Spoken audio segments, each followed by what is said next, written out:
제목입니다. 내가 지금 두려워하는 존재가 누구인가, 두려워하는 대상이 누구인가를 발견하게 될 때 내가 혹시 하나님께서 주시는 힘을 발휘하지 못하고 사명에 온전히 서지 못하는 그런 이유가 하나님 아닌 다른 것들을 두려워하기 때문은 아닐까 하는 그런 생각을 가지고서 우리의 삶을 점검해 볼 수 있게 되기를 바랍니다. 예수님은 세상식이 판치는 세상에서 하나님식을 고집하면서 사는 일이 만만치 않다는 것을 아시는 분이셨습니다. 그래서 예수님이 그 세상에서 감당하는 삶의 시간들이 양이 이리떼 가운데에서 사는 것만큼이나 힘들고 어렵다는 것도 아셨던 분이죠. 그것을 뻔히 알고 계신 예수님이 오늘 우리를 그처럼 살벌한 세상으로 내몰고 계십니다. 그것도 세상과 타협하면서 동화되는 그런 삶을 살라고 하시면 그래도 좀 방법이 있을 것 같고 돌파구가 있을 것 같은데 그것도 허락하지 않으시고 오히려 세상을 고치고 치유하는 그런 삶을 살라고 말씀하시면서 세상에 나아가라, 세상에 나아가라, 양 같은 너희여 이리떼들 앞에 서라 라고 그렇게 말씀하고 있는 것이죠. 양은 이리를 이길 수가 없습니다. 어떻게 늑대를 이길 수 있겠어요? 양에게 공격 무기가 있습니까? 방어 도구가 있습니까? 그 어떤 존재보다도 가장 약한 존재가 바로 이 양이라고 하는 동물이죠. 양 같대요, 우리가. 그런데 예수님은 양을 이리떼 속으로 몰아넣으십니다. 양을 이리밥이 되게 하시기 위해서 이리가 배고프니까 너희는 먹혀줘라 라고 그렇게 생각하시면서 우리를 등 떠미시는 걸까요? 여기에는 숨어있는 약속이 있습니다. 이 약속을 붙잡는 자가 되시기를 주의 이름으로 축원합니다. 그 약속이 뭐냐? 바로 하나님이 우리와 함께 하시겠다는 겁니다. 임마누엘의 하나님, 나와 동행하시는 하나님, 나의 모든 눈물과 아픔과 상처를 아시는 하나님, 그 하나님께서 나와 함께 하신다는 얘기예요. 제가 초등학교도 들어가기 전에 지금은 아이들이 그렇게 놀진 않습니다만 저 때만 해도 골목에서 막 애들이 득식을 했잖아요. 딱지치기, 구슬치기, 숨바꼭질, 공놀이 하다가 엄마가 밥 먹어라 하면 뿔뿔이 흩어지고 하는 그런 시간들을 저도 어릴 때 경험했습니다. 그런데 그런 거 있잖아요. 괜히 저희 아버지가 제가 어릴 때는 오토바이 125cc 그 오토바이를 타고 다니셨거든요. 출퇴근하시는 걸. 폭주족 아닙니다. 그냥 어른들 그렇게 많이 오토바이 이용하셨잖아요. 그런데 저 멀리에서 오토바이 소리가 나요.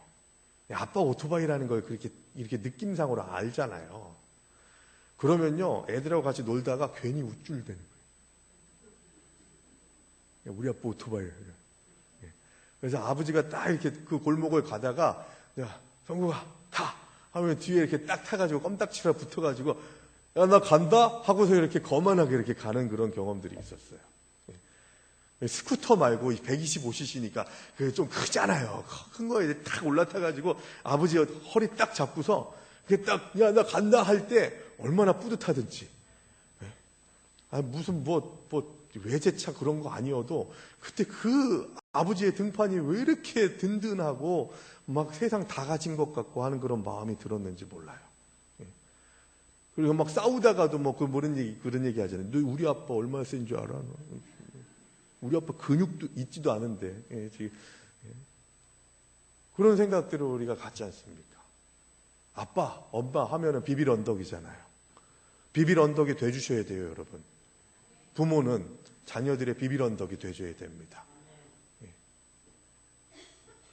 그런데 이걸요, 부모와 자녀와의 관계에서 뿐만이 아니라 정말 영적인 생활에서 하나님과의 나와의 관계 속에서 이걸 알아야 된다는 거예요. 내가 너와 함께 하겠다. 이 고백입니다. 이 약속을 붙잡는 자들이 세상을 두려워하지 않고 하나님만 두려워함으로 승리하는 믿음의 백성들이 되는 줄로 믿습니다. 26절의 말씀을 다시 보시면요, 그런즉 그들을 두려워하지 말라. 뭐하는 자들을요? 나를 멸시하고 예수님 자신을 멸시하고 바알세불이라고 얘기하면서 지금 너희를 핍박하는 이 세상의 이리 같은 자들을 두려워하지 말라는 거예요.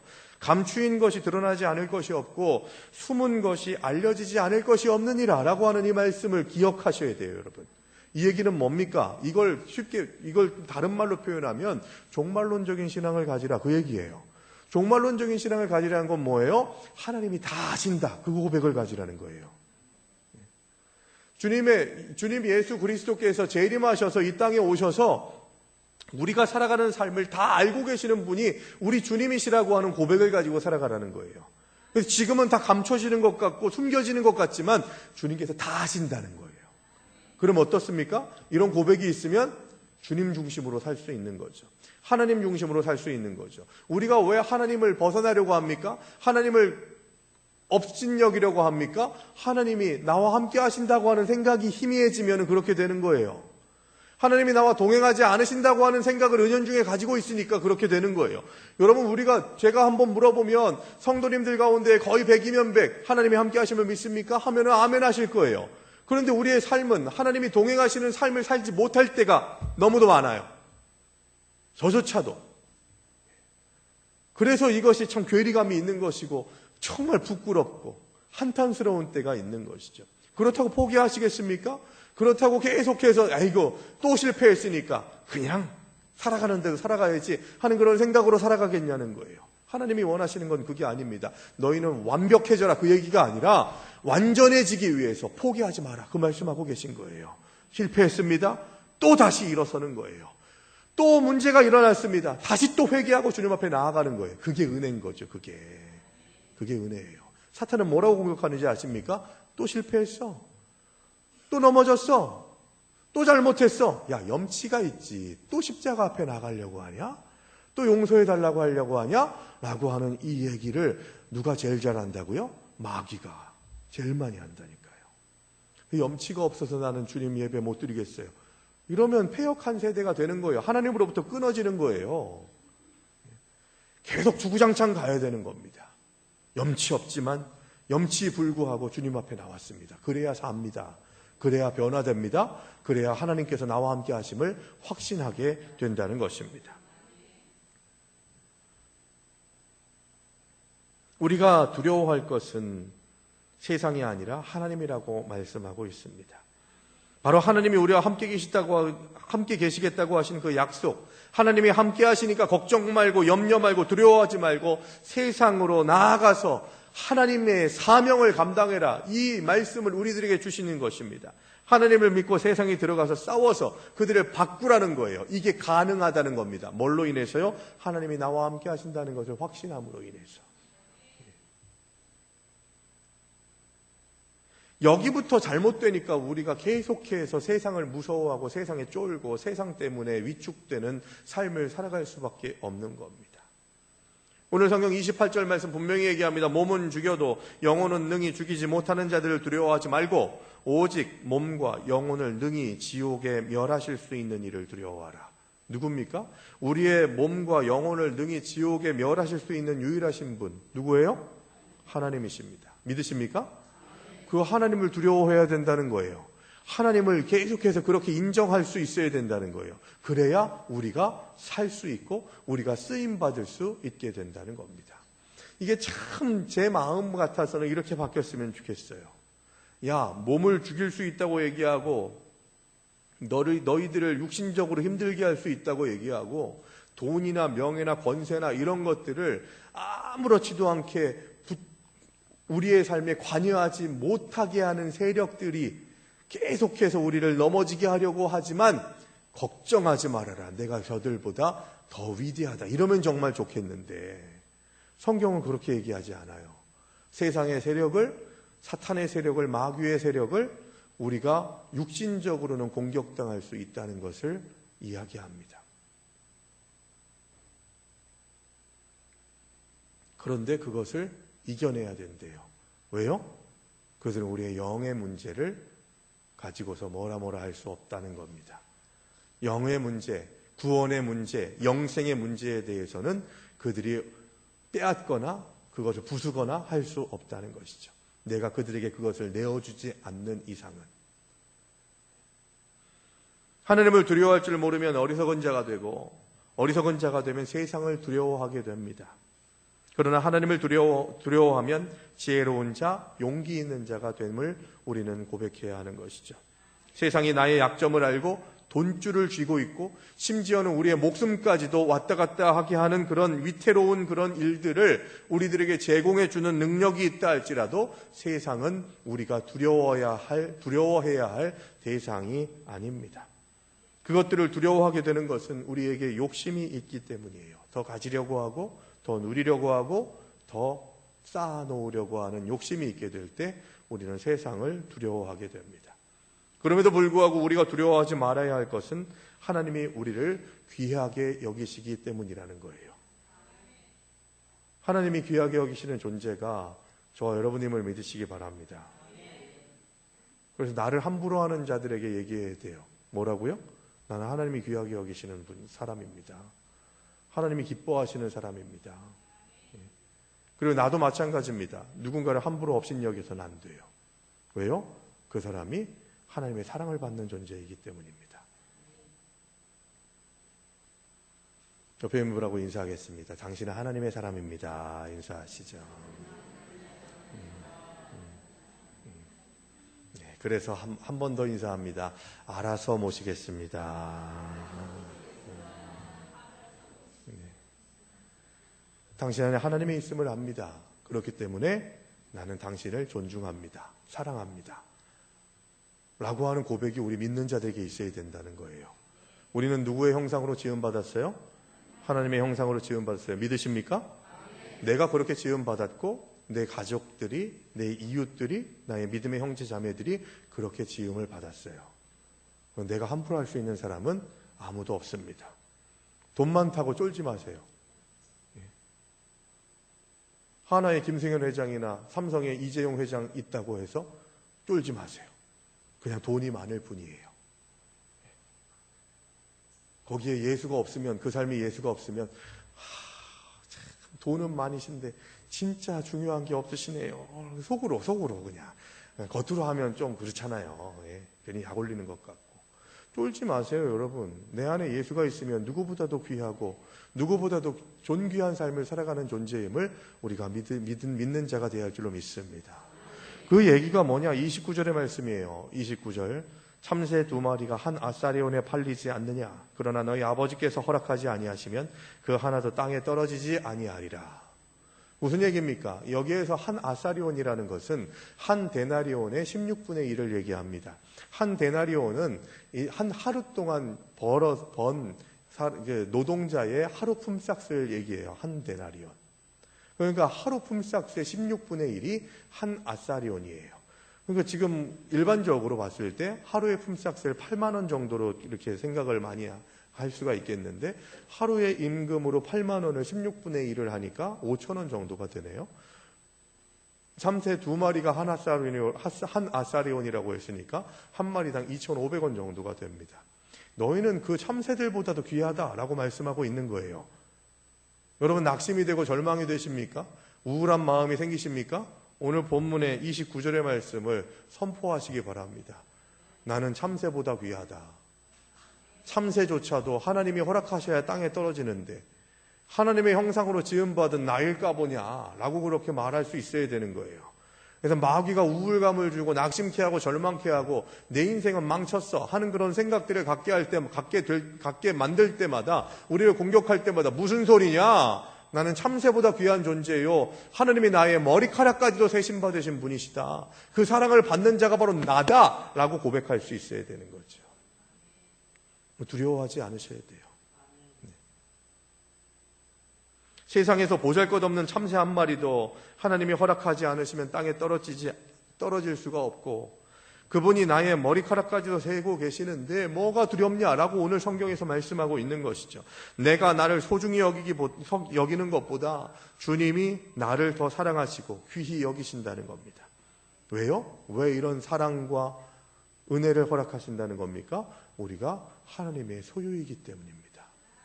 택한 백성이요 하나님의 것이기 때문이라는 것이죠. 그래서 주님 안에 거하면 주님께서 함께 하시는 능력을 경험합니다. 내 힘으로 살지 않고 하나님의 능력으로 살게 됩니다. 예수님은 제자들을 세상에 보내시면서 우리가 24절부터 읽었습니다만 16절의 말씀에서 보시면 뱀처럼 지혜롭고 비둘기처럼 순결하라고 이야기합니다. 지혜로움이 어디서 나옵니까? 하나님을 두려워하는 것에서부터 그 지혜가 시작된다고 이야기합니다. 잠언에서도 말씀하죠. 여호와를 경외하는 것이 지혜의 근본이다 라고 말씀하고 있습니다. 경외라고 하는 건 뭡니까? 바로 공경하고 두려워하는 것입니다. 공경하고 두려워하는 것. 부모를 공경하라고 얘기합니다. 이 얘기는 부모를 공경하라는 얘기는 인정하고 함부로 대하지 말라는 거예요.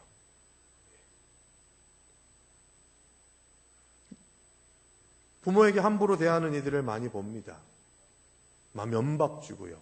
승질 내고요. 큰 소리 치고 하는 그런 자녀들을 음식점이나 이런 곳에서 보면 좋은 일로 모인 것 같은데 연로하신 부모님을 면박을 줘요. 사랑하는 언어로 할 수 있는데 죽이는 언어로 부모에게 이야기해요.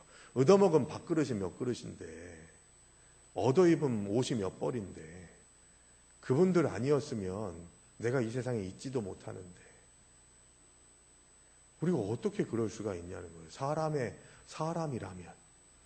요 며칠 전에 뉴스에 보니까 그런 기사가 있더라고요.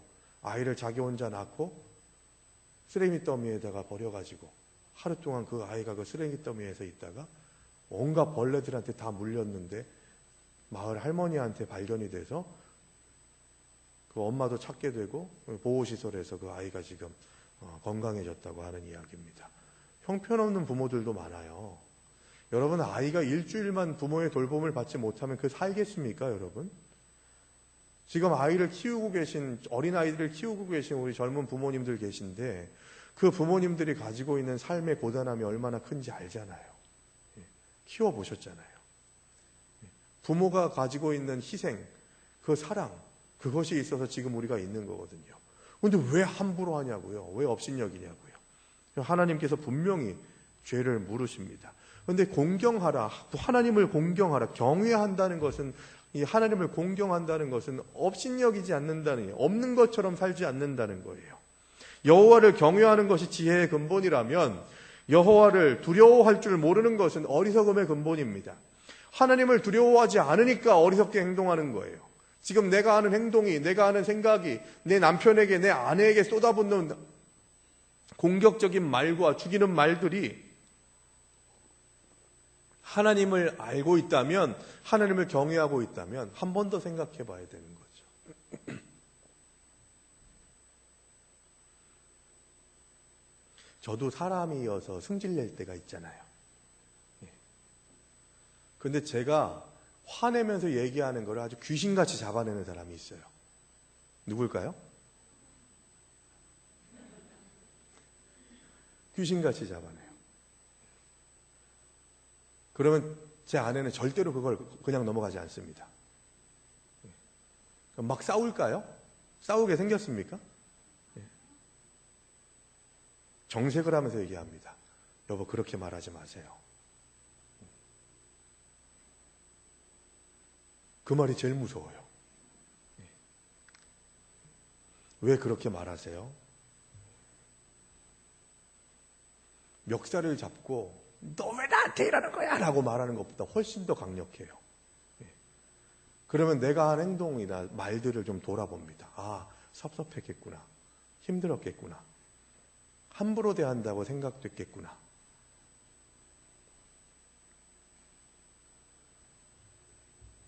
나를 업신여기는 사람들이 있을 때 그걸 함부로 대할 때 그걸 그냥 넘기시면 안 돼요. 싸우란 얘기 절대 아닙니다.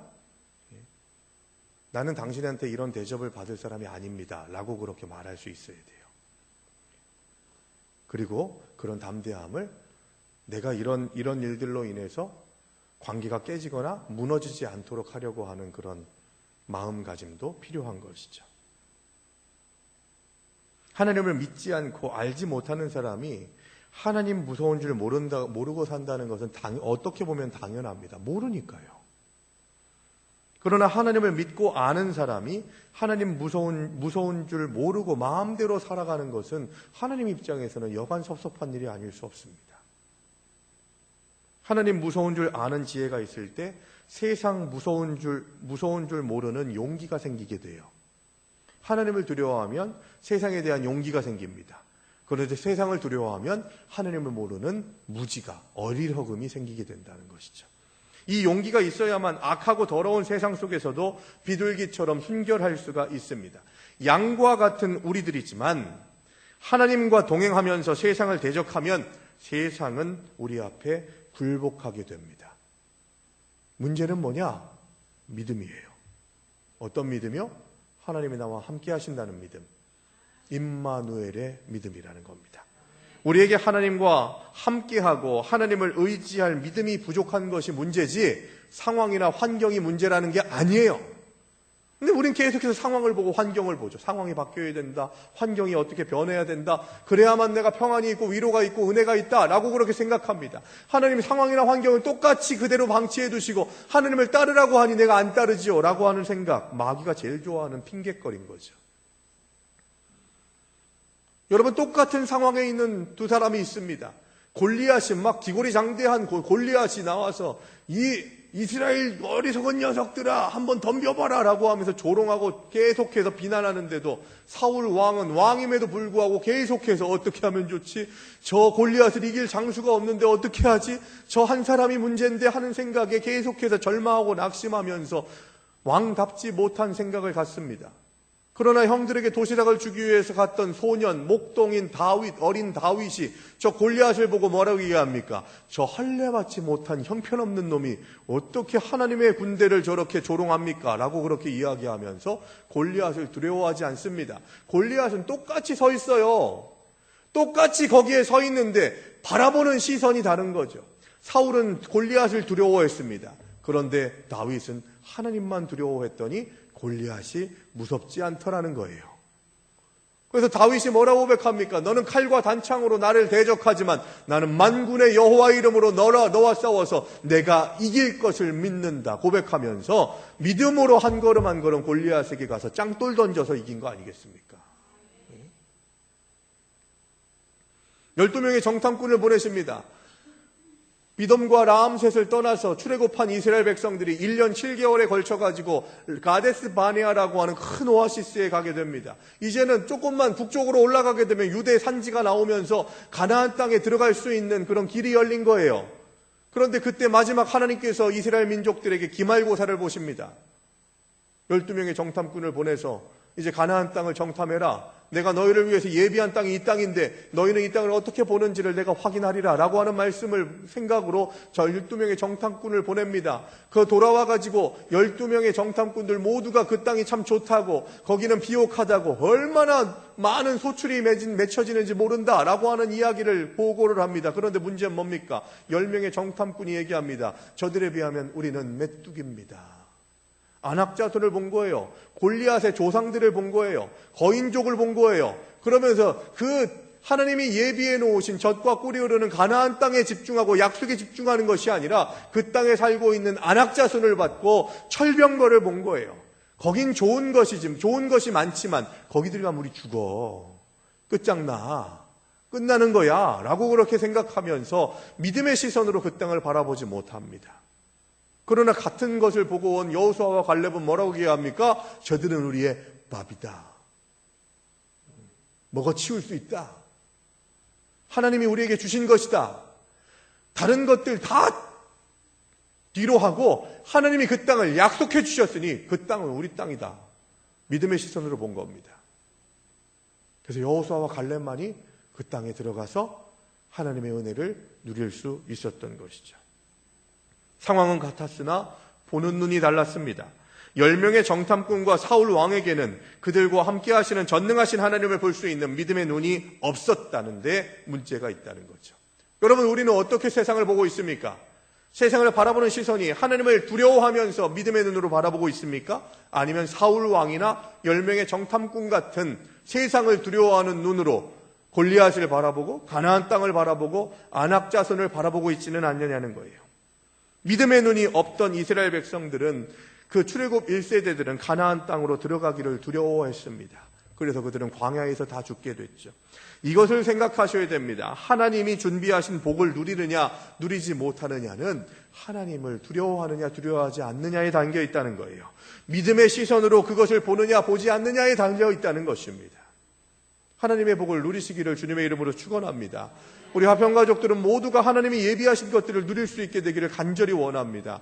그러려면 믿음의 시선을 회복하셔야 돼요. 무엇을 두려워하고 있는지를 계속해서 내 스스로에게 물어볼 수 있어야 하는 것입니다. 똑같은 상황이 우리에게도 주어집니다. 하나님이 우리와 함께 하신다는 약속을 배제하면 우리는 양 같고 세상은 이리 같아서 도저히 세상을 이길 수도 고칠 수도 없습니다. 그러나 우리는 하나님을 믿는 사람들입니다. 전능하사 천지를 만드신 하나님 아버지를 내가 믿사오며 라고 하는 고백을 가지고 있는 믿음의 사람들입니다.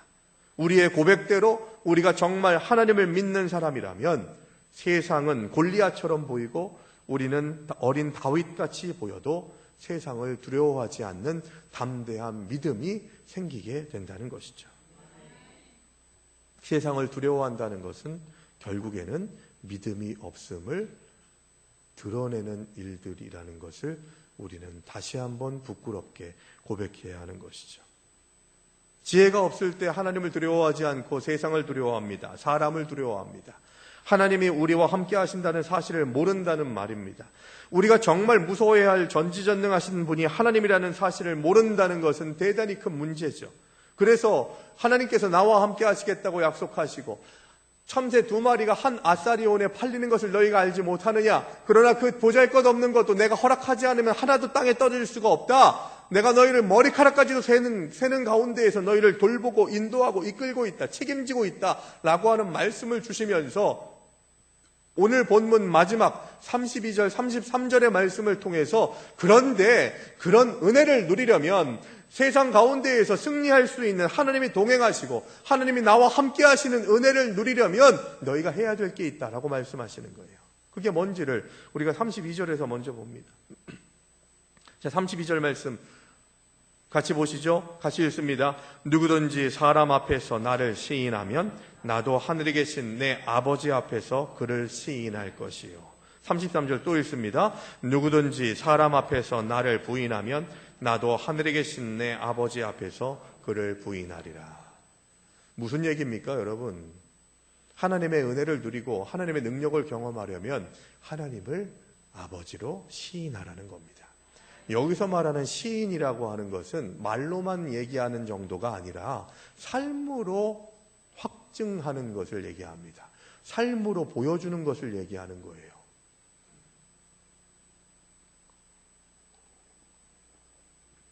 우리의 자녀들이 나를 보고 우리 아버지가 하나님을 믿는 사람이라는 것을 내가 압니다. 아내가, 남편이 나를 보고서 내 남편은, 내 아내는, 내 부모님은 하나님을 믿는 사람이라는 것을 내가 압니다 라고 하는 말을 들어야 됩니다. 그게 아니라 하나님 믿고 있는데 왜 우리 엄마 아빠는 저럴까? 내 남편은 왜 저럴까? 내 아내는 왜 저럴까? 나만 예수 믿고 내 배우자는 예수를 믿지 않아요? 그럼 손해보셔야 돼요. 왜요? 그 사람 구원하기 위해서, 하나님을 만나게 하기 위해서. 당신이 예수를 믿겠다고 하면 나는 뭐든지 할 수 있습니다 라고 하는 그런 희생정신이 있어야 되는 거예요. 생일 때 이렇게 받겠다고 생각하지 말고, 여보, 내 이 올해 생일 선물은 이번 주에 교회 같이 가서 예배 드리는 거예요. 이거 한 10년만 해보세요. 그러면 좀 뭐가 좀 변할 거예요. 영혼 구원을 위해서 손해 좀 보세요. 내가 시인해야 돼요. 그게 내 삶에 드러나야 된다는 거예요. 교회에서 예수님을 시인하는 것은 큰 믿음이 아닙니다. 당연한 거죠. 교회 안에서 예수를 구주로 고백한다는 게 뭐가 어려운 일이겠습니까? 그것부터가 안 된다? 이거 다시 생각해 봐야 되는 거예요. 첫 단추가 잘못 깨진 거예요. 정말 중요한 것은 세상에서 하나님을 시인하는 것, 범사의 그분을 인정하는 것입니다. 그것이 믿음입니다. 세상 식이 난무하는 세상에서 하나님의 식을 고집하면서 사는 것이 믿음이에요. 봐라, 다니엘이 얘기하지 않습니까? 다니엘이 포로로 끌려간 거예요, 여러분. 포로로 끌려가가지고 이제는 왕궁에서 이제 음식을 많이 먹여가지고 건강하게 자라게 해서 이제 이 바벨론에서 써먹어야지 하는 그런 생각으로 차출을 했는데, 우린 고기를 우상에게 드린 음식은 먹지 않겠습니다 라고 하는 생각으로 담대하게 우리가 푸성기만 먹더라도 고기를 먹은 자들보다도 더 건강해질 겁니다. 한번 보십시오 라고 그렇게 담대하게 얘기하는 다니엘의 모습을 봅니다. 세상식이 더 잘 될 것 같지만 하나님식으로 살아가는 자들이 승리할 줄로 믿습니다. 그것이 믿음이에요. 입으로는 하나님의 식을 이야기하면서도 막상 세상에 나가면 세상식으로 사는 것이 당연한 것처럼 생각하는 우리들의 삶이기 때문에 문제가 있는 것 아니겠습니까? 믿음은 우리에게 정말 무서워해야 할 것들을 무서워하는 지혜와 무서워하지 말아야 할 것들을 무서워하지 않는 용기를 가져다 줍니다. 예수님이 말씀하신 지혜와 순결하지 못한 세상에서 순결할 수 있는 용기는 바로 하나님을 믿는 믿음에서 오는 것임을 우리는 확신해야 합니다. 어떤 일들을 진행하십니까? 불안함이 있습니까? 하나님과 동행하십시오. 그 시간들 가운데에서 담대함을 얻게 될 줄로 믿습니다. 하루의 시작을 하나님과 함께 시작하십시오. 말씀으로 시작하시고 기도하십시오. 그러면 하나님께서 나에게 주시는 평안함 가운데에서 모든 일들을 온전하게 감당하게 될 수 있습니다. 하나님식으로 사는 일이 힘들고 어렵지만 분명히 우리를 승리와 구원으로 이끌 것입니다. 이것을 믿는 것이 바로 우리들이 살아가야 될 믿음의 삶인 것이죠. 믿으면 그대로 가야 하고 믿으면 그대로 살아야 합니다. 예수 믿는 사람은 누가 세상의 주인인지 바로 알아야 되죠. 사탄이 세상의 주인인 양 우리를 속이고 공격하고 우리를 참소하지만 그것은 거짓말입니다. 사기예요. 속으면 안 됩니다. 세상의 주인은 우리의 하나님이신 줄로 믿으시기 바랍니다. 믿음은 세상과 맞설 용기, 세상을 이길 용기를 줍니다. 하나님을 믿으면 우리는 양 같고 세상은 이리 같아도 전혀 세상을 무서워하지 않습니다. 하나님을 믿는 믿음으로 이리와 싸워서 승리하는 하나님의 양떼가 되어야 한다는 것이죠. 예수님 때문에 겪는 시련들은 우리가 사람들 앞에서 예수님을 부인하도록 요구하고 공격합니다. 그러나 여기에는 무서운 결과가 따르죠. 우리가 마지막 날 하나님 앞에 섰을 때 예수님도 우리를 모른다고 말씀하실 것이라고 오늘 본문은 분명히 이야기합니다. 예수 때문에 손해보십니까? 예수 때문에 어려움을 당하고 계십니까? 예수 때문에 힘드십니까? 그때 이 말 한마디면 끝나야 돼요. 주님께서 아십니다. 주님 아시지요. 내가 주님 때문에 이 길을 걸어가는 것 아시지요. 그래서 그 말 한마디면 끝나는 거예요. 아무개야, 내가 너를 안다. 내가 너를 안다. 라고 하는 그 말이, 예수님의 그 음성이 모든 것을 끝나게 하는 겁니다. 주님께서 이 땅에 다시 오셨을 때 내가 너를 안다 라고 하시는 그 말씀, 다 아시는 분이신데 그 나를 아시는 주님께서 내가 주님을 위해서 헌신하고 주님을 위해서 손해보고 주님을 위해서 희생하는 그런 삶을 다 하신다고 하시니 얼마나 위로가 돼요. 근데 주님 없이 살아가고 주님 아닌 것들에 절하고 세상을 두려워하는 것들을 다 안다고 하시면 폭망 아닙니까? 폭망. 끝난 거 아니겠습니까? 혹시 잠깐이라도 예수님을 모른다고 하고 싶은 유혹에 빠진 적이 있으십니까? 어떤 어려움이 몰려와도 오직 하나님 앞에 서는 날을 바라보면서 피를 흘리기까지 예수님을 시인한 신앙의 선배들을 생각해 보시기 바랍니다. 성경에 나오는 인물들, 예수님 때문에 예수님을 제대로 만나가지고 가지고 있었던, 누리고 있었던 것들을 다 버리는 삶을 살았지만 그 누구보다도 행복한 삶을 살았음을 스스로 고백하는 자들입니다. 성경에 나오지 않는 교회의 역사 가운데에서 교회를 위해서 헌신하고 하나님의 이름으로 승리한 자들의 모습을 보면 등 따시고 배부르고 돈 많고 명예와 권력이 있어가지고 행복합니다, 감사합니다 라고 고백하는 사람들은 그렇게 많지 않은 것을 보게 됩니다. 왜 그렇게 살아, 바보같이? 나를 위해서 쓰고 나를 위해서 누리고 하는 그런 삶을 살지 하는 그런 생각들을 세상 사람들이 말해도 더 퍼주고 더 헌신하고 희생하는데 그 사람의 삶은 기쁨이 있고 감사가 넘치는 거예요. 왜요? 예수가 있으니까. 예수와 동행하니까. 이게 능력이고 이게 은혜인 줄로 믿습니다. 이제 우리의 삶은 계속해서 진행됩니다. 주님 부르시는 그날까지 계속되는 삶을 살아갑니다. 가정에서, 일터에서, 교회 공동체 가운데에서 우리의 삶의 모든 자리에서 우리는 하나님과 동행하는 삶으로 인해서 세상을 두려워하지 않는 담대한 믿음과 용기를 가지고 하나님의 이름으로 승리하는 믿음의 사람이 되어야 할 줄로 믿습니다. 그 믿음의 고백이 바로 저와 여러분들의 고백이 되어서 나를 함부로 하려고 하는 자들을 예수의 이름으로 대적하고 쫄지 말고 하나님께서 주시는 은혜 가운데에 담대히 복음을 전하고 주님의 뜻대로 살기를 다짐하는 그래서 나는 양 같지만 나와 함께 하시는 주님은 이리도 함부로 할 수 없는, 사자나 곰도 함부로 할 수 없는 하나님의 능력자들이라는 것을 고백하면서 세상의 빛과 소금의 역할을 온전히 감당하시는 저 여러분들 되시기를 주의 이름으로 축원합니다. 주신 말씀 기억하면서